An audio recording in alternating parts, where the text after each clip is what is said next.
আজকের রেসিপি ফুচকার আলুর দম। একেবারে ফুচকাওয়ালার মতন আলুর দম কী করে বাড়িতে খুব সহজেই সিম্পলভাবে বানিয়ে নেবে সেটাই আজকে আমি তোমাদের সঙ্গে শেয়ার করব। আমরা সবাই কিন্তু কম বেশি স্ট্রিট ফুড খেতে খুবই ভালোবাসি। তো আজকে আমি তোমাদের সঙ্গে এই ফুচকার আলুর দম বা ফুচকাওয়ালা যেরকমভাবে আলুর দম বানিয়ে থাকে সেই আলুর দমের রেসিপিটা শেয়ার করব। দেখতে থাকো সম্পূর্ণ রেসিপিটা কিভাবে আমি তৈরি করলাম। একেবারে স্ট্রিট স্টাইল এই আলুর দম কিন্তু খেতে দুর্দান্ত হয় বন্ধুরা। যদি কেউ কখনো বাড়িতে না করে খেয়ে থাকো একবার অবশ্যই ট্রাই করবে। অনেক সময় ফুচকার মধ্যে দিয়েও খাওয়া হয়, ফুচকার মধ্যে আলুর দমের এই পুরটা দিয়ে তারপরে জল দিয়ে দেওয়া হয়, অসাধারণ লাগে। চলো রেসিপিটা দেখে নিই।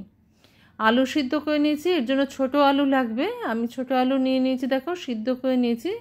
একটা মাঝারি সাইজের ছিল, তাকে দুফালা করে নিয়েছি।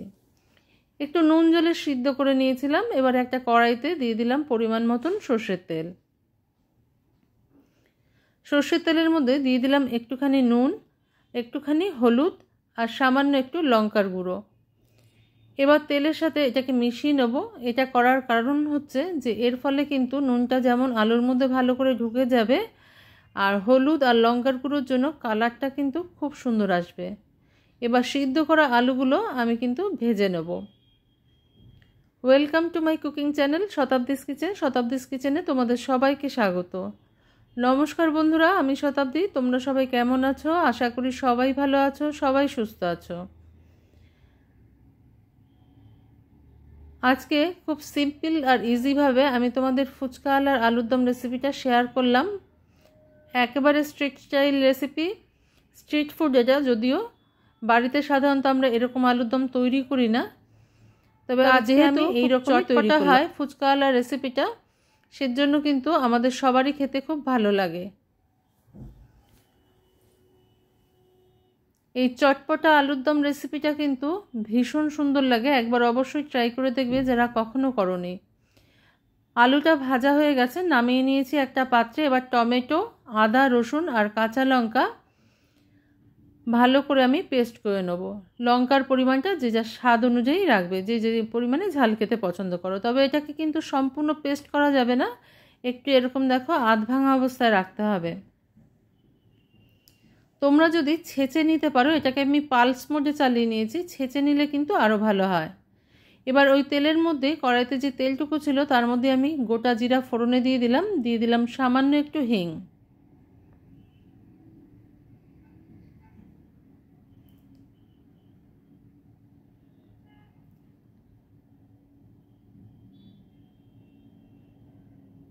একটু সময় জিরাটাকে ভেজে নেব। ভেজে নিয়ে এর মধ্যে দিয়ে দিলাম একটা শুকনো লঙ্কা, হাত দিয়ে ফাটিয়ে আমি দিয়ে দিলাম শুকনো লঙ্কাটা।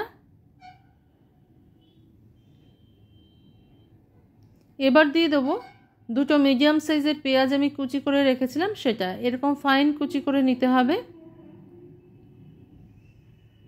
ভালো করে। এবার পেঁয়াজটাকে কিন্তু ভেজে নিতে হবে যতক্ষণ না পর্যন্ত পেঁয়াজের কাঁচা গন্ধটা চলে যাচ্ছে আর পেঁয়াজের গায়ে একটা রং ধরছে। হালকা সোনালি রং ধরলেই কিন্তু পেঁয়াজটা আমাদের তৈরি হয়ে যাবে। দেখো নরম হয়ে গেছে পেঁয়াজটা, আর পেঁয়াজের গায়ে কিন্তু রঙও ধরে গেছে।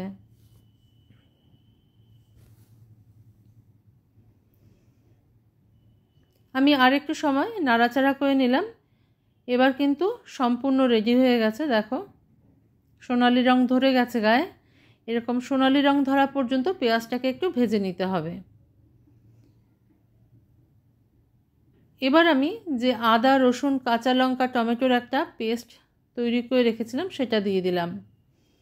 ছেঁচে নিলে বেশি ভালো হয়, কিন্তু আজকে আমি পালস মোডে ঘুরিয়ে নিয়েছি গ্রাইন্ডারে, তাতেও হবে, কোনো অসুবিধা নেই। ওইভাবেও করতে পারো, যেরকম তোমাদের সুবিধা হয়। এবার আদা রসুনের কাঁচা গন্ধটা যাওয়া পর্যন্ত আমাদের একটু কষিয়ে নিতে হবে কিছুক্ষণ সময়। এই সময় আমি এর মধ্যে দিয়ে দেবো হলুদ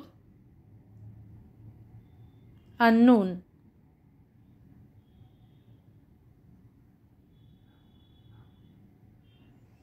এবার দিয়ে দেবো গ্রাইন্ডিং জারটা ধুয়ে সামান্য একটুখানি জল।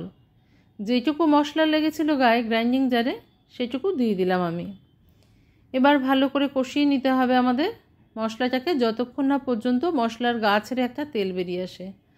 আসলে এই আলুর দমটা জলের কোনো ব্যবহার হয় না, কিন্তু একেবারে শুকনো শুকনো হয়, সেই জন্য কিন্তু খেতে এত সুন্দর লাগে।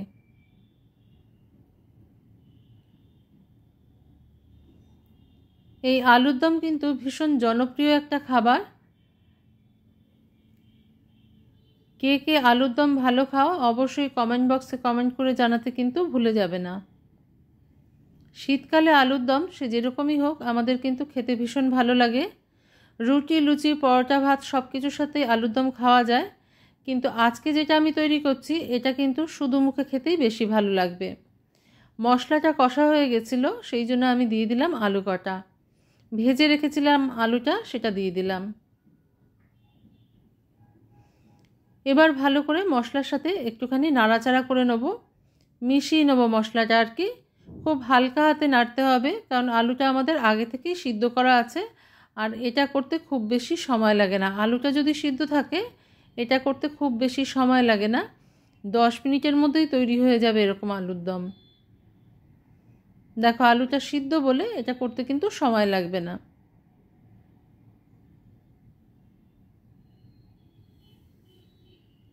যারা আমার মতন চটপটা জিনিস খেতে ভালোবাসো, আজকের রেসিপিটা তাদের জন্যই শেয়ার করলাম।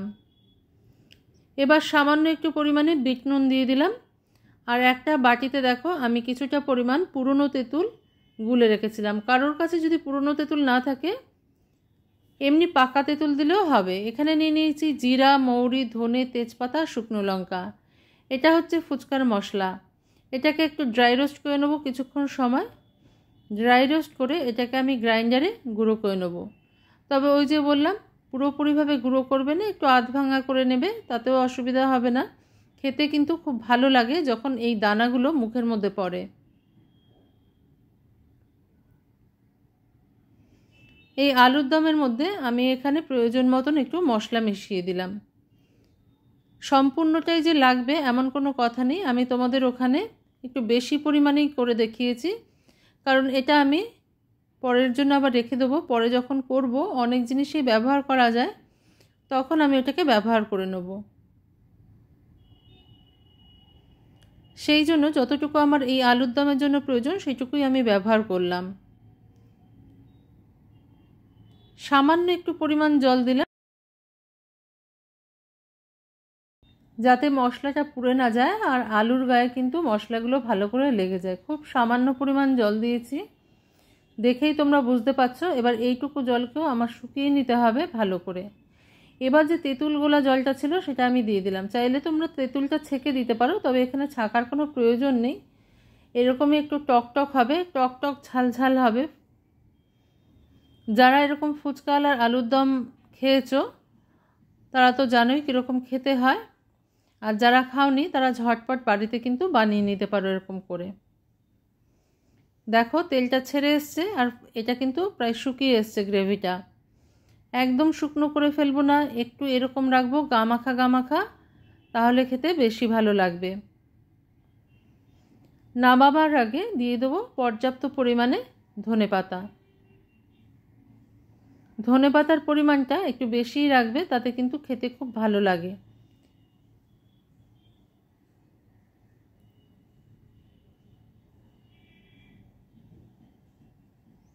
আবার একটু হালকা হাতে নাড়িয়ে চাড়িয়ে দেবো।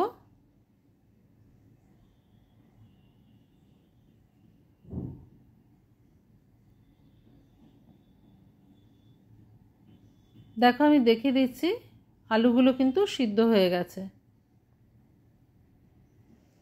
সিদ্ধ করাই ছিল, সেই জন্য আর ঢাকা চাপা দেওয়ার প্রয়োজন হয়নি। এবার এটাকে আমি ঠান্ডা করে এখানে আমি ফুচকাওয়ালা যেরকম শালপাতার পাত্রে বা বাটিতে দেয় সেই রকমই আমি পরিবেশন করে নিলাম।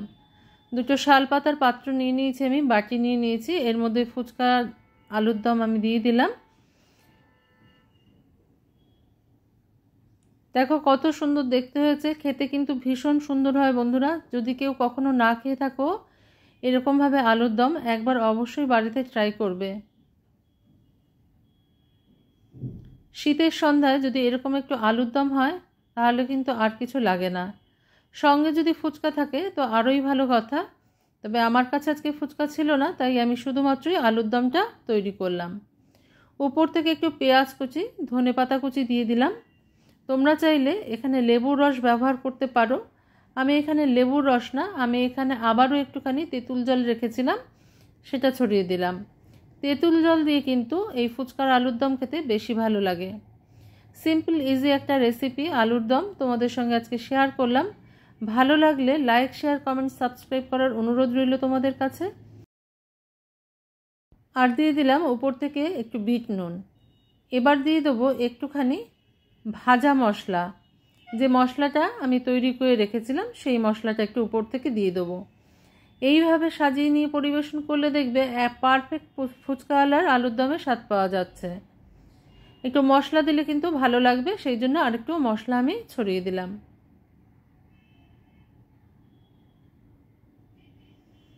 এবার দুটো কাঠি দিয়ে দিলাম একেবারে পারফেক্ট লুকটা আসার জন্য। দুটো কাঠি আমি এখানে টুথপিক গুজে দিলাম। দেখো কত ভালো লাগছে দেখতে, একেবারে পারফেক্ট লাগছে ফুচকাওয়ালার আলুর দমের মতন।